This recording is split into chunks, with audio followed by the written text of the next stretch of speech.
भोर की रोशनी अभी तक पूरा शहर नहीं छू पाई थी। कोलकाता के प्रतिष्ठित सिटी केयर अस्पताल की छत पर ठंडी हवा बह रही थी। नीचे शहर सोया हुआ था, पर वार्ड नंबर 8 में जिंदगी और मौत की लड़ाई हर मिनट बदलती जा रही थी। मीरा सेन की आंखों के नीचे काले घेरे थे, लेकिन उसकी नजरें तीखी थीं। 12 घंटे से वह एक ही रोगी पर टिके हुए थी। लड़का 12 साल का था। वह अपने पिता के साथ बाइक पर लौट रहा था, तभी एक नशे में धुत ट्रक चालक ने उसे टक्कर मार दी। मॉनिटर की हर बार उठती हुई रेखा उसके सीने को कसकर पकड़ देती। नर्स अनिता की आवाज थरथराई। मैम, प्रेशर गिर रहा है।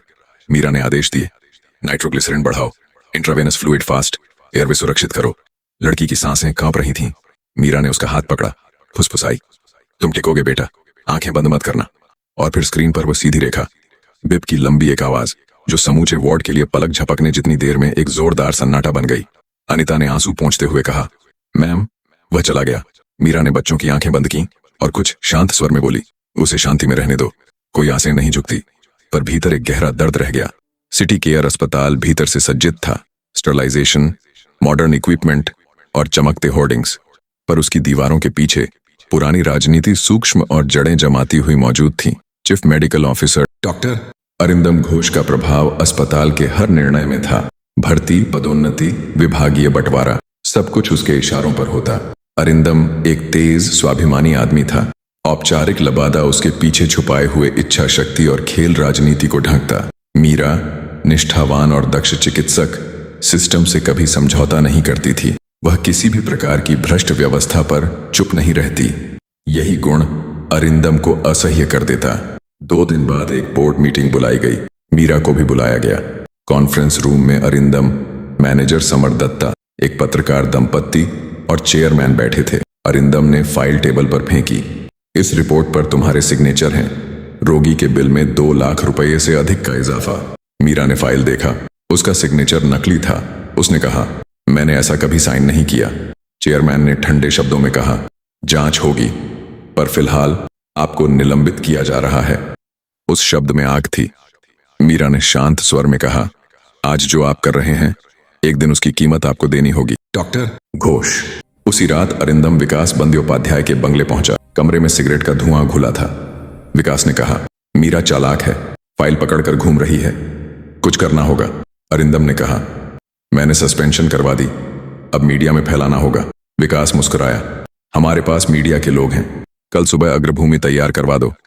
और खींची से कटे हुए कागज के टुकड़े फेसबुक, न्यूज पोर्टल्स और व्हाट्सएप चैट में घुस गए। डॉक्टर मीरा सेन, भ्रष्टाचार, नफरत की टिप्पणियों ने उसे घेर लिया।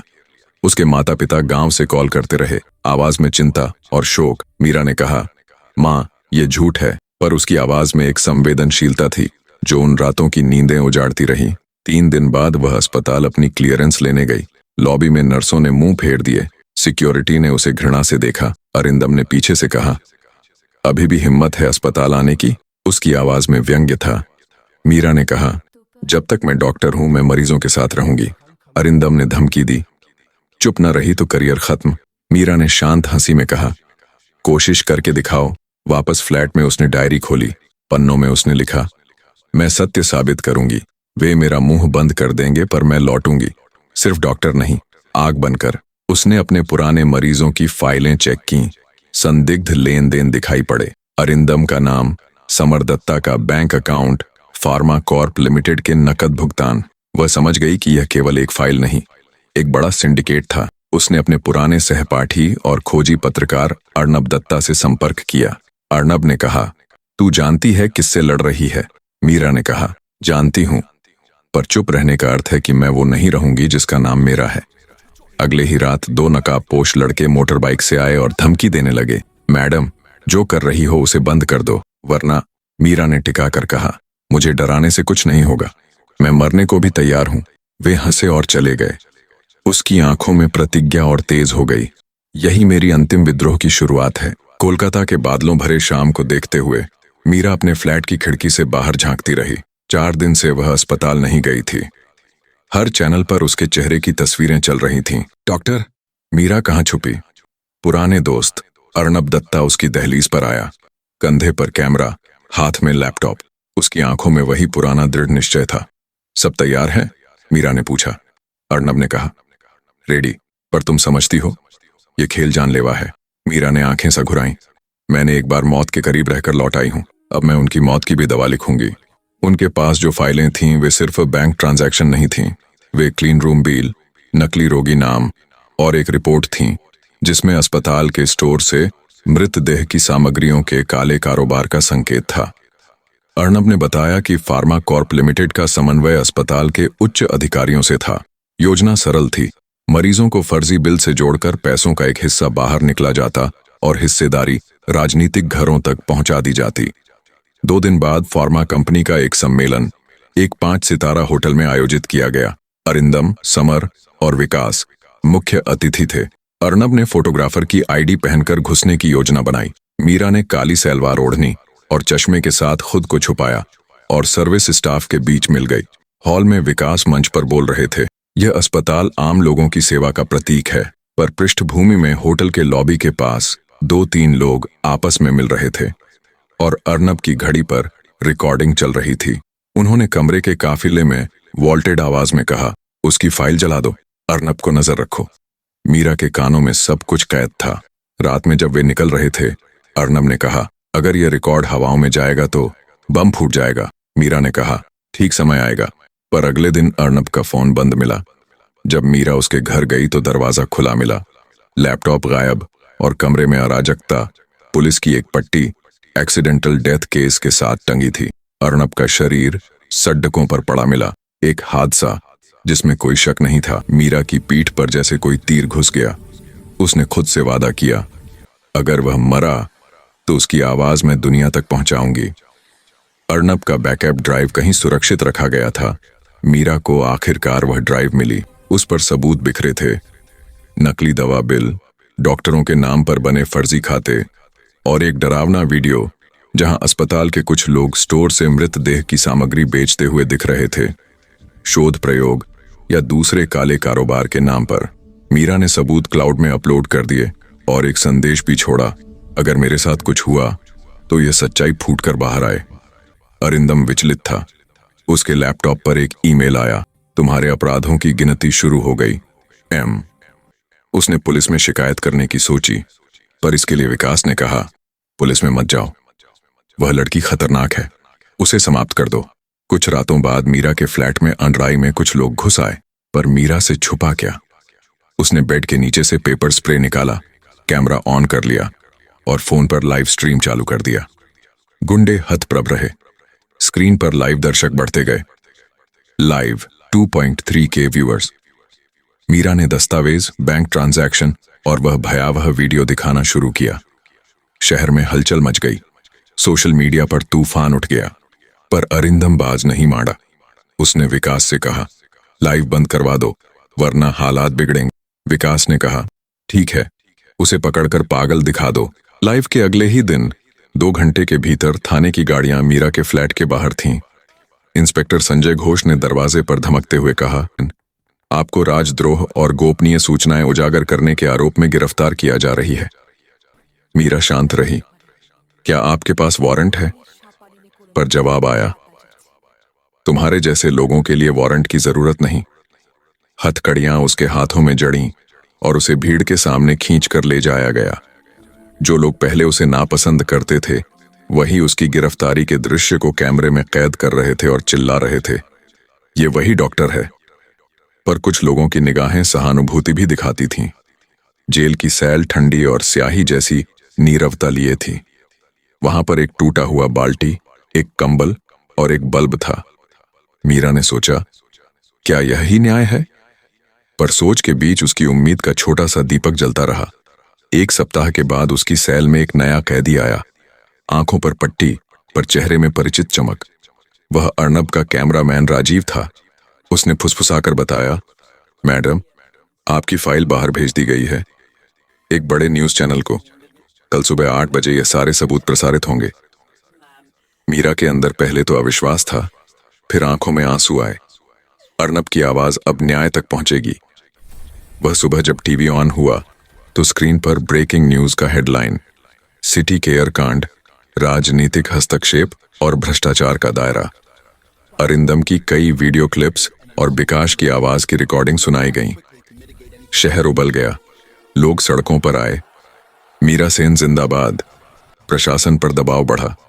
उन्हें मजबूर होकर मीरा को बगैर देरी के रिहा करना पड़ा।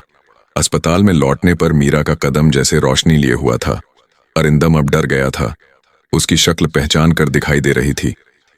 मुझे माफ कर दो, मीरा ने कहा। माफी नहीं, न्याय चाहिए, उसने रिसेप्शन पर खड़े होकर कहा। जहां अपराधी राजा है, वहां मौन सबसे बड़ा अपराध है। उसकी आवाज कैमरों के स्टूडियोज तक गई। उसकी बातों ने एक नया आंदोलन जगा दिया। पर जीत के बाद भी खतरे कम नहीं हुए। विकास बंदोपाध्याय अब भी बाहर था और उसने प्रतिशोध के संकेत दे दिए। अस्पताल के बाहर एक दिन बम फट पड़ा। 3 लोग घायल, एक नर्स की मृत्यु हुई। पूरा शहर हिल गया। लोग कहने लगे, यह वैसा प्रतिशोध है जिसकी हमने उम्मीद की थी। मीरा डर कर पीछे हटने वाली नहीं थी। उसने विकास के बंगले के सामने जाकर चिल्लाया, तुम चाहते हो कि मैं मर जाऊं, पर मेरा मकसद तुम्हारा मुखौटा हटाना है। अगले दिन सुबह एक और खबर, विकास ने आत्महत्या कर ली। शहर चौंका। कुछ ने राहत की सांस ली, कुछ ने सवाल उठाए, क्या यह वाकई अंत था? विकास की मौत के बाद जांच समिति ने विस्तृत जांच शुरू की। Pharma corp limited, Samar Datta और अरिंदम के खिलाफ कानूनी कार्यवाही आरंभ हुई। पर राजनीतिक प्रभाव अंदर से सूख नहीं रहा था। पुराने रिश्ते, पुरानी ताकतें अभी भी कहीं न कहीं हिलोरें ले रही थीं। मीरा ने अस्पताल की सामान्य दिनचर्या में वापसी की, पर उसके कदम अब वही बच्चे के लिए थे जो उसने बचाने की कोशिश की थी। वह फिर से वार्ड्स में दौड़ती, मरीजों को थामती, पर उसके चेहरे पर अब एक गहराई थी। कुछ बच गया था, कुछ खो गया था। अरिंदम, जो पहले असीम आत्मविश्वास से भरा था, अब चहकता नहीं। अदालत की सुनवाई के बीच वह अपनी मेहनत की छाया से लड़ रहा था। मीरा जब अस्पताल के गलियारे में पहुंची, अरिंदम ने उसका सामना किया। उसकी आंखों में थकान और भय का मिश्रण था। वह बोला, मुझे माफ कर दो, मैंने। मीरा ने ठंडी आवाज में कहा, माफी नहीं, सीधा न्याय। उसकी बातों में ऐसा विवेक था कि अरिंदम के पास शब्द नहीं रहे। पर सबसे कड़वा भाग तब आया जब विकास के समर्थक और एक भूखे पावर समूह ने अस्पताल पर हमला किया। एक पटाखा बम चलता है, एक नर्स मर जाती है, अस्पताल में डर की लहर दौड़ जाती है। मीरा ने घुंघराले बालों से चेहरा छुपाते हुए कहा, यह मैंने चाहा नहीं, पर अब हम सबको सुरक्षित रहने के तरीके खोजने होंगे। जांच तेज हुई। पुलिस ने कुछ लोगों को पकड़ा, पर विकास का नेटवर्क गहरे और व्यापक था। फिर एक सुबह खबर आई, विकास ने अपने आप को खत्म कर लिया। कोई कहता था यह अपराध का भाग्य था, कोई चिंतित था कि यही अब शांति की शुरुआत है या फिर नए तूफान की चिंगारी। मीरा ने आत्मा में एक राहत अनुभव की, पर उसकी आंखों में अब भी भयानक खरोंच थी। वह जान चुकी थी कि नाटकीय जीत के बीच भी बहुतेरे अनकहे पीड़ित हैं। अर्नब की मौत ने उसे नहीं छोड़ा। उसने घोषणा की, मैं जहां भी रहूं, मैं न्याय के लिए लड़ती रहूंगी। यह नाम मेरे लिए जीत नहीं, एक जिम्मेदारी है। और शहर ने उसे अब हीरो के रूप में नहीं देखा। वे उसे उस डॉक्टर के रूप में देखते थे जिसने सिस्टम के खिलाफ लड़ाई छेड़ी। 1 महीने बाद जब धूल कुछ मिट गई, मीरा ने अस्पताल में अपनी ड्यूटी दोबारा शुरू की। वार्ड्स बदल गए, अनुशासन रखा गया, पर मीरा की गति में अब एक अलग नाजुकता थी। एक दिन उसने एक छोटी बच्ची का हाथ थामकर उसे हंसाते हुए देखा और अचानक उसके चेहरे पर थोड़ी नरमाहट आ गई। पत्रकारों ने फिर से घेर लिया। डॉक्टर मीरा सेन, अब क्या? वह कुछ देर चुप रही, फिर बोली, न्याय मिलना खुशी नहीं देता, यह दुनिया को ठीक करने की शुरुआत है। मैं विजयी नहीं, मैं सिर्फ जिंदा हूं। उसने कहा, एक डॉक्टर के लिए जीत का मतलब सिर्फ केस जीतना नहीं, यह मतलब है कि रोगी को जिंदगी मिल सके। पर शांति हमेशा भाग्यशाली नहीं होती। एक रात उसकी फोन पर एक अनजान वॉइस मैसेज आया, तुमने सोचा कि जीत ली, आखिरी युद्ध अभी बाकी है। उसने तुरंत सुरक्षा बढ़ा दी, हर कदम पर सावधानी बरती, पर दिन के उजाले में वो फिर से मरीजों के बीच निकल पड़ती। वह समझ गई कि उसके अंदर जो आग लगी है वह अब शांत नहीं होगी। वह उस आग को दूसरों तक पहुंचाएगी। वे डॉक्टर जो चुप हैं, वे आवाज जो दब गए, वे लोग जो सहन कर रहे हैं, सबके लिए वह जागरूकता बनकर खड़ी रहेगी। समाप्ति में छत पर खड़ी मीरा रात की बूंदों को देखते हुए सोचती है, शायद अर्णब कहीं से मुस्कुरा रहा है, शायद उसकी आत्मा को अब शांति मिली। उसने फुसफुसाकर कहा, मेरा आखिरी विद्रोह खत्म नहीं हुआ, जब तक अन्याय बचेगा मैं लौटूंगी। और कैमरा ऊपर उठकर उसकी आकृति को पीछे छोड़ता है, एक छोटी नक्षत्र की तरह जो जब तक अंधेरा रहेगा जगमगाती रहेगी।